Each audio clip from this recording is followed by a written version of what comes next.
A fleet of 312 ships from 7 species crossed half a sector to stop them. They moved with the precision of 80 years of unbroken law. They carried the authority of every Concordat treaty signed since the Carroll Drift disaster. They were the largest enforcement action in living memory. The humans did not slow down. They did not slow down when the broadcasts began. They did not slow down when the gravity tethers were warmed. They did not slow down when the wall formed across the threshold lane, the way it had formed 1,847 times before, the way it had never once failed to bring a fleeing convoy to safety. 41 minutes, 47,000 civilians, 12 transports and 3 frigates, a closing velocity that no spacefaring civilization in the recorded archive had ever accepted as survivable.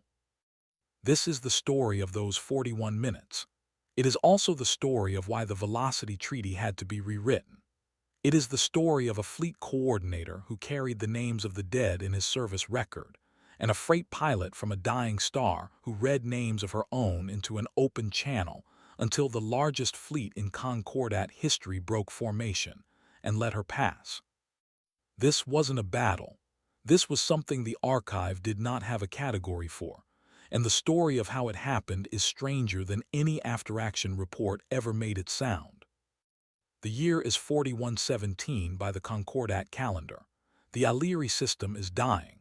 Its primary star has entered a late-stage pulse cycle, and the radiation envelope has collapsed inward by half an astronomical unit in 18 months. The 4 habitable moons in the outer belt will be sterile within a standard year. Everyone living there knows this. The Concordat knows this. The Concordat has known for 2 decades. The official position is that evacuation must proceed within Velocity Treaty parameters. Convoy departures must be scheduled. Acceleration profiles must be filed. No civilian vessel may exceed 0.34 c at any point in transit. The math is clear. The math has always been clear. At 0.34 c, with proper deceleration windows, a convoy from Aliri to the nearest Concordat-approved relocation system takes 19 years. The radiation envelope will close in 11 months. The colony administration filed 7 petitions for emergency velocity exemption. All 7 were denied. The Concordat does not grant emergency velocity exemptions. The Velocity Treaty has no provision for them. The treaty was written by people who watched what happened when a species decided its own emergency justified its own physics. They wrote it specifically so that no future committee could ever decide otherwise.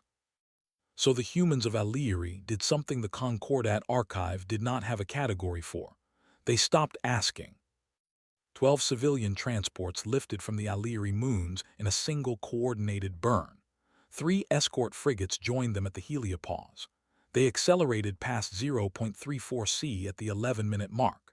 They accelerated past 0.51 c at the 90-minute mark. By the time the Concordat monitoring station at Threshold Outpost registered the violation, the convoy was already past the point where its hulls could survive deceleration. They had committed themselves. 47,000 civilians on 12 ships, climbing towards 0.61 c, aimed at the only navigable corridor between the dying system and the outer rim. Captain Marisol Ardent commanded the convoy from the bridge of the lead transport Goodfellow. She was 62 years old. She had spent 38 of those years flying or freight between Aliri's mining belts. She had 3 grown children, all aboard the convoy on different ships. She did not believe in dramatic speeches. Her crew said later that during the entire pre-flight she spoke fewer than 200 words. The last of them, before the burn, was a single phrase to her communications officer. "Open the manifest channel." He did not yet understand what she meant. The Concordat pursuit fleet was assembled in 19 hours.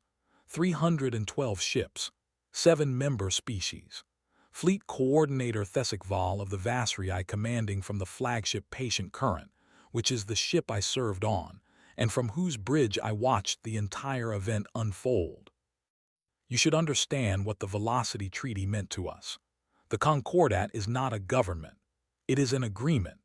It binds 12 member species across 41 systems, and the thing it binds them to is a single principle, that no civilization shall move faster than the slowest survivor of its own physics.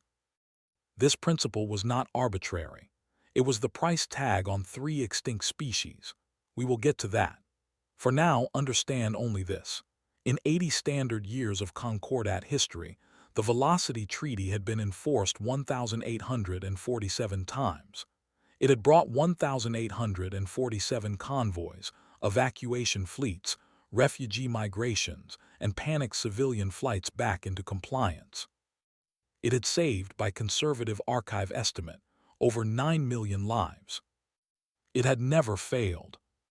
When Thesicval received the order to assemble the pursuit fleet, he did not see a punitive action. He saw a rescue. The humans were going to die. The math said so. Every model said so. The only question was whether they would die alone in the threshold lane, or whether the Concordat could form the wall in time, broadcast the deceleration protocols, and bring them home. I was the senior flight logistician on Patient Current. My species, the Vrentai, do not raise our voices and do not act in haste. We descend, evolutionarily, from a cephalopod ancestor that survived by being the slowest organism in its tidal pool. We do not flinch. We deliberate. Our entire civilizational philosophy is built around minimum energy decision-making, and our greatest cultural taboo is the unnecessary expenditure of momentum. I tell you this so you understand. When I filed the initial incident report, I filed it under Category 7, Panic Response. This is the standard classification for civilian flights that exceed Velocity Treaty parameters in response to an existential local threat. Category 7 incidents account for 91% of all Concordat interventions. The protocol is well established. The outcome is reliable. I filed the report at the start of the approach window. By the time I finished filing it, I already suspected it was the wrong category. To understand why the Concordat reacted with 312 ships, you have to understand the Carol. The Carol were the second species to join the Concordat. They were an avian-descended civilization from a high-gravity system in the inner sectors. They were brilliant. They were the ones who first solved practical fusion containment, who first mapped the jump gate lattice, who first proposed the principle of communal velocity. They were also, in the year 4037, the first species to violate it. A solar flare event in the Carol home system destroyed 9 of their 12 habitable platforms. The survivors, 4 million souls, fled in a coordinated migration toward the secondary colony at Drift Station Carol 3. They accelerated past safe thresholds. They had to. The radiation pulse was faster than safe acceleration would allow them to escape. They reached 0.4 C. They reached 0.5 C. At 0.58 C, the lead transport's reactor went into cascade failure. The shockwave propagated through the convoy formation in 9 seconds. All 4 million souls were lost. The Carol never recovered. The species existed for another 60 years as a diminishing population on 3 peripheral worlds, and then it did not exist at all. The Velocity Treaty was drafted in the 3rd year after the Carol Drift disaster, and Fleet Coordinator Thesicval's grandmother was one of the 17 signatories. There were 2 other species. The Alun, who attempted a desperate sublight migration in 4061, and lost their entire civilian fleet to navigational error at high velocity. The Threv, who in 4078 tried to outrun a hostile incursion at 0.49 C, and died when their formation broke up in a debris field they could not maneuver around in time. 3 extinct species, approximately 11 million dead total. Every member of the Concordat could recite the numbers. Thesicval carried them on a service record inscription. He had never been to the Carol home system. He did not need to have been. The Velocity Treaty was not cruelty. It was grief calcified into procedure. It was a generation of bereaved civilizations agreeing, with absolute conviction, that they would never again allow another species to die the way the Carol had died. The fleet that pursued the human convoy was not chasing criminals. It was trying to keep a fourth name off the inscription. This is what makes what happened next so difficult to explain in the archive. There was no villain in the threshold lane that day. There were only two civilizations using completely different definitions of the word survival on a collision vector, with 41 minutes until contact. The Concordat intercept doctrine had been refined over 80 years. It was not improvised. The procedure was published, drilled, and audited annually. Every member species fleet academy taught the same six-phase intercept. Phase 1 was identification. The pursuit fleet would form on the convoy's projected vector and confirm transponder signatures. Phase 2 was hail. Multiple channels, multiple languages, standardized appeal-to-reason scripts. Phase 3 was the wall. The pursuit fleet would deploy in a layered formation across the convoy's flight path, at a distance calibrated to give the fleeing ships exactly the right amount of time to decelerate within their hull tolerances. Phase 4 was the gravity tether deployment. Massive directed mass projectors, originally developed for asteroid redirection, capable of generating localized gravity wells that would gently but irresistibly draw the fleeing ships into deceleration, profiles their own engines could not refuse. Phase 5 was capture and stabilization. The convoy would be brought to a relative rest, damage would be assessed, civilians would be transferred to Concordat vessels. Phase 6 was the return, slow, dignified, lawful. In 1,847 previous interventions, the procedure had executed cleanly. Sometimes Phase 2 was enough. Sometimes the wall alone caused fleeing captains to stand down. The gravity tethers had been deployed in only 314 cases. They had never been resisted because they could not be resisted. The physics did not permit it. The human convoy entered Phase 1 at the 23-minute mark of the approach window. Their transponders were active and clean. Their identifying codes resolved without ambiguity. They were exactly who we thought they were. Phase 2 began at the 21-minute mark. The hails went out on every Concordat standard channel, in every Concordat standard language, including the 3 human dialects on file. The scripts were calm. The scripts had a 96% first response compliance rate over their operational history. The convoy did not respond. I reclassified the incident at the 18-minute mark under Category 12, communication failure. This was procedurally correct. A Category 7 that does not respond to hail becomes a Category 12 by default. The protocol shifts. Hail frequencies are doubled. Translation algorithms are recycled. Emergency linguistic specialists are brought to the bridge. We did all of this. The hails continued for 6 minutes. The convoy did not respond. Except I realized at the 12-minute mark that wasn't accurate. The convoy was broadcasting. It had been broadcasting since the moment it crossed into hail range. We had been receiving the signal the entire time. We had not been listening to it, because we did not recognize what it was. The signal was on an open channel, unencrypted, wideband. It was Captain Ardent's voice, calm and unhurried, reading aloud. She was reading names. The first name we logged was a Decanal Abid, age 41, mining engineer, Goodfellow. The second was a Decanal Fariha, age 38, hydroponics specialist, Goodfellow. The third was a Decanal Yusuf, age 9, Goodfellow. The fourth was Aharoni Esther, age 67, retired, Cellini's Mercy. She was reading the manifest. Every person on every ship, all 47,000 of them in alphabetical order with their ages and their assigned vessels. Her communications officer had opened the channel 48 minutes before contact and had not closed it. She had been reading the entire time. The Concordat bridge crew did not understand at first. The linguistic specialists confirmed the translation was correct. The protocol officers checked for embedded codes, for hidden messages, for any indication that the manifest broadcast was a delivery mechanism for something else. There was nothing else. It was what it appeared to be. It was a list of the dead. Not the dead. Not yet. The dead if this fails. The dead if the Concordat wall holds. The dead who have agreed to be named in advance. Captain Ardent was not threatening anyone. She was not negotiating.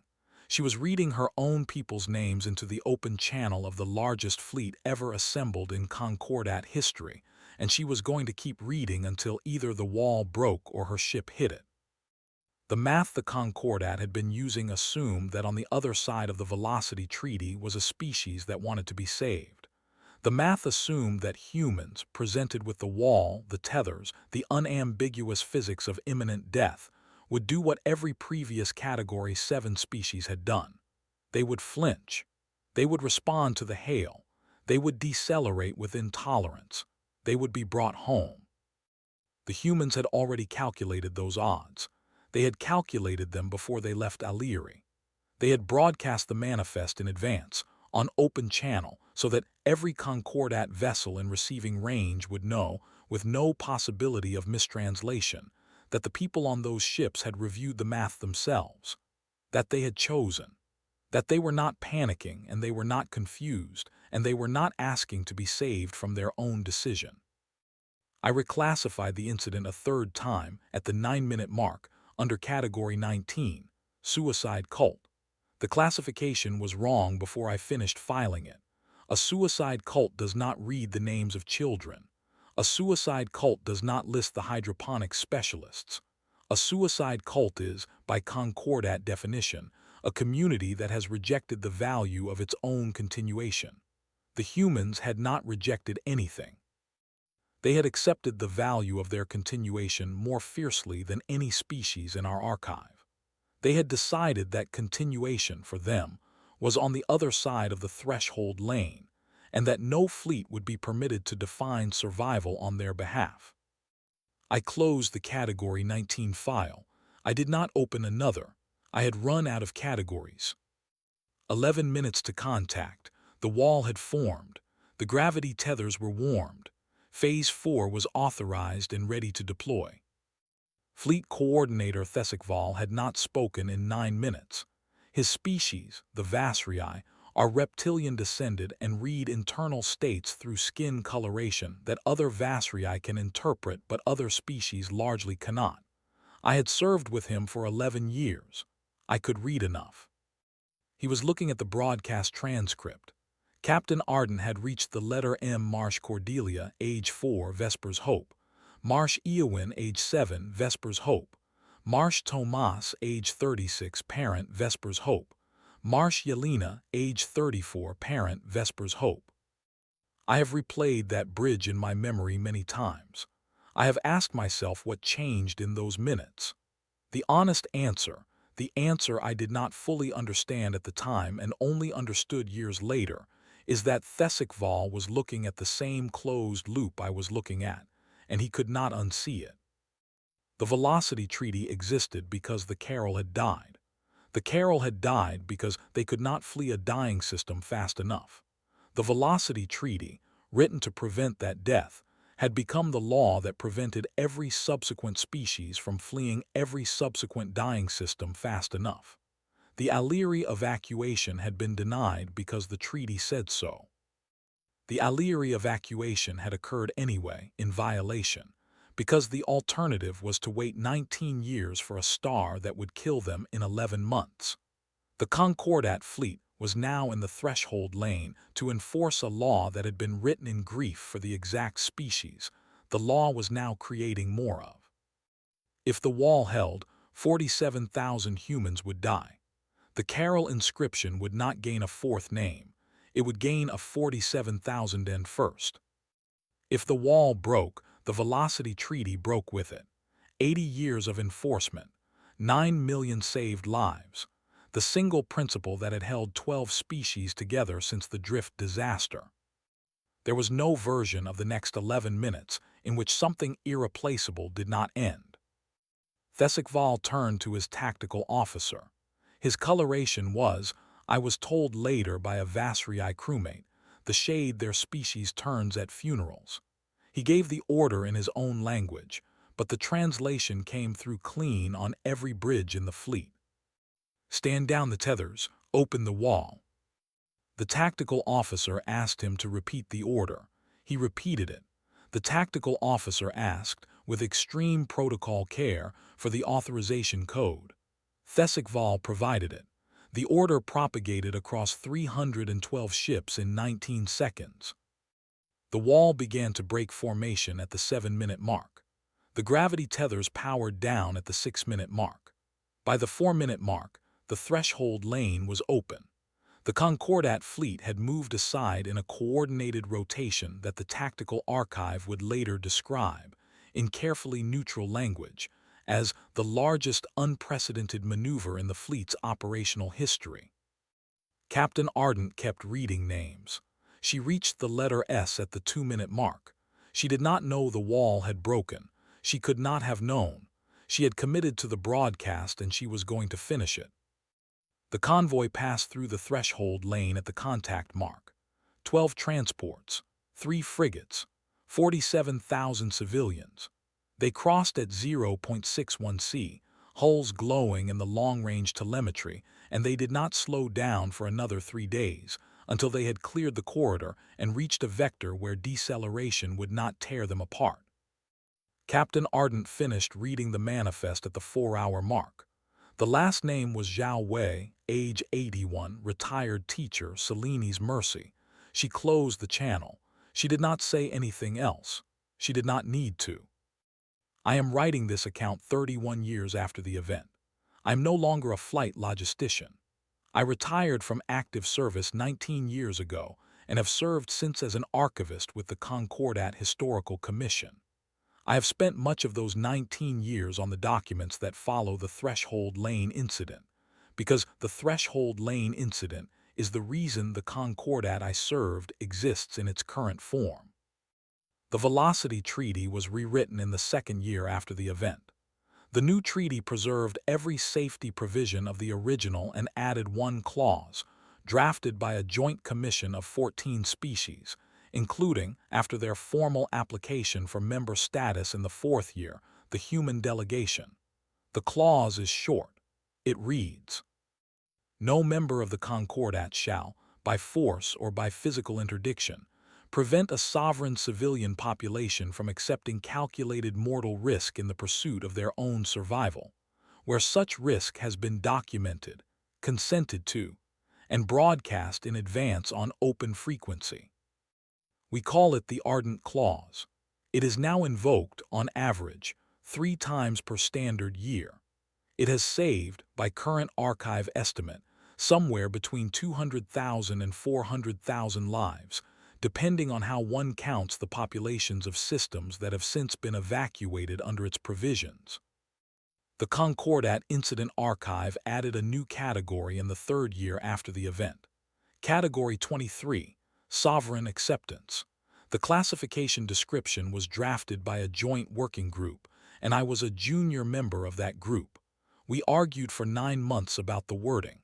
We settled, in the end, on language that was deliberately quiet. A sovereign acceptance event occurs when a civilian population, in full possession of the relevant physical and survival mathematics, elects a course of action that the Concordat enforcement framework cannot lawfully prevent.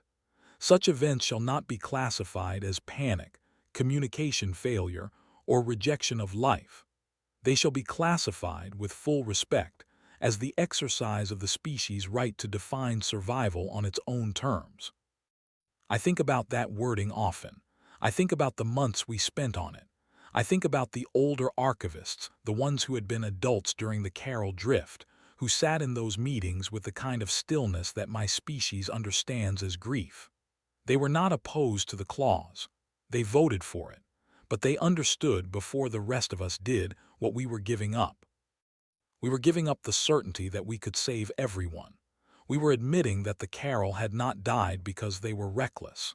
They had died because their star had killed them, and the speed had been the only door, and the door had not been wide enough. We were admitting that no treaty, no matter how carefully drafted, could close the gap between the speed a species needed and the speed its physics allowed. We were admitting that sometimes the only thing a fleet of 312 ships can lawfully do is move aside. Fleet Coordinator Thesikval retired in the 8th year after the event. He was not court-martialed. He was not censured. The Concordat Council reviewed his decision in extraordinary session and ruled, by a vote of 9-3, that he had acted within the spirit of the Velocity Treaty even though he had violated its letter. The minority opinion was written by a Carroll-descended jurist whose great-grandmother had been one of the original signatories. She argued that the wall should have held. She argued that the convoy should have been allowed to die so that the next convoy would not have to. I have read her opinion twice. I do not agree with it. I understand it. Thesikval lives now on a small moon in the outer sectors, in the same star system Captain Ardent's convoy reached after their crossing. They never met. He was asked, in his retirement interview, whether he would speak to her if the opportunity arose. He said no. He said the conversation had already happened in the 7 minutes between the broadcast decoding and the order to stand down, and that anything either of them said now would only diminish it. Captain Marisol Ardent died 11 years after the Threshold Lane crossing. Heart failure in her sleep, on the third habitable moon of the outer rim system her people had reached. She was 73. She had spent her final decade as the convoy's logistical coordinator, settling 47,000 civilians across 3 colony platforms, and she had never given a single interview about the broadcast. Her family released a short statement after her death. It said only that she had done her job, that the names she read on that channel had been the most important reading of her life, and that she would have read them again without hesitation if the wall had not opened. The human delegation, when they joined the Concordat in the 4th year, requested a single ceremonial provision. They asked that the Carroll inscription on the Concordat memorial wall be expanded to include a line below the existing names. The line they proposed was brief. 47,000 crossed, the wall opened, we remember why. The provision was accepted by unanimous vote. The line is there now. I have seen it. I have spent 31 years thinking about what happened in the Threshold Lane, and I have come, slowly, in the way my species comes to most things, to the conclusion that there was no villain in that corridor. Thesikval was right to deploy the fleet. Captain Ardent was right to read the names. The Velocity Treaty was a beautiful and necessary law, and it was also, at the moment of the human convoy's flight, a cage built by one set of grieving hands around the future of another set of living people. Both things were true. Both things are still true. The Concordat I serve now is a different Concordat than the one I served before. We move more slowly than we used to in some ways and faster in others. We listen for manifest broadcasts on every enforcement channel. We have a name for what we do when we hear one. We have language for the moment when a wall must open.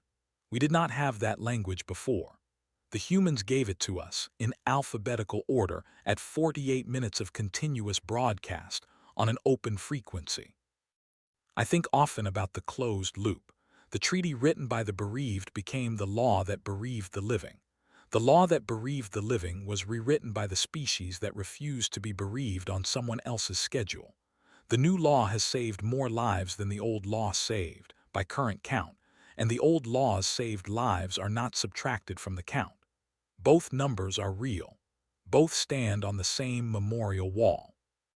The humans were not heroes. I want to be precise about this. They did not outthink us, and they did not outfight us. They were not faster than us in any meaningful sense, because the Concordat fleet could have crushed them in 100 different ways the moment Thesikval gave a different order. What they did was something stranger and quieter.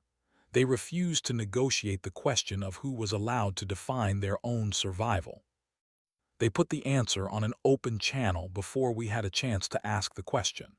They made it impossible for us to save them in any way that would have left them as the species they were. We had to either kill them or let them pass. There was no third option. They had removed the third option deliberately, in advance in alphabetical order with the ages of their children attached. That is the real lesson of the threshold lane, and it is the lesson I have been trying to write down for 31 years, and it is the lesson I will probably keep trying to write down for the rest of my service. It is not a lesson about speed. It is a lesson about consent. A safety law written by the bereaved is a precious thing. It carries the weight of every name on the memorial wall. It deserves the 80 years of perfect enforcement it received. But a safety law can also become the thing that decides, on behalf of the living, what counts as a life worth saving. When it does that, it stops being a safety law. It becomes a different kind of inscription. It becomes the thing the next generation has to read past in order to write their own names. The humans read their names first. They read them aloud. They read them in a corridor full of debris at 0.61 C with 312 ships in their path. They read them as a gift to the Concordat, though I do not think they thought of it that way at the time. They were not trying to teach us anything. They were trying to reach the other side of the threshold lane with as many of their people alive as the math would allow. But they did teach us. They taught us that survival is not a number on a Concordat chart. They taught us that the species that survives is sometimes the one that refuses to let another species' grief decide its future. They taught us that the wall, no matter how lovingly built, must sometimes open. I am Vrentai. My people do not flinch. We deliberate. We expend the minimum necessary momentum, and we do not move unless we must. I have served on the bridge of the patient current for 19 years. I have watched 1,000 fleets form and 1,000 fleets disperse, and I have never seen a maneuver more difficult than the rotation Thesikval ordered at the 7-minute mark. To move aside at that scale, for that reason, against 80 years of correct procedure, is the hardest thing a fleet can do. The Concordat moves aside now when it must. We do not move aside often. We do not move aside lightly. But we move aside when a population in full possession of the math has chosen and broadcast that choice and finished reading the names. That is the legacy of the 41 minutes, not the speed, not the wall, not even the names, though the names are remembered. The legacy is the rotation. The moment 312 ships chose to redefine their duty in the light of a manifest broadcast in the 7th minute before contact. The single principle, for better or worse, that holds the Concordat together now. The principle that no fleet, no matter how large, no treaty, no matter how necessary, no grief, no matter how old, gets to decide on behalf of a living species what their survival is allowed to look like. That is the real treasure of the threshold lane, not the lives saved, though the lives matter, not the treaty rewritten, though the treaty matters. The treasure is the rotation, the wall opening, the fleet moving aside, the 47,000 passing through at speed into a future the Concordat had not been able to imagine for them and had to be taught in alphabetical order to allow. And that lesson, for better or worse, is still ruling us today.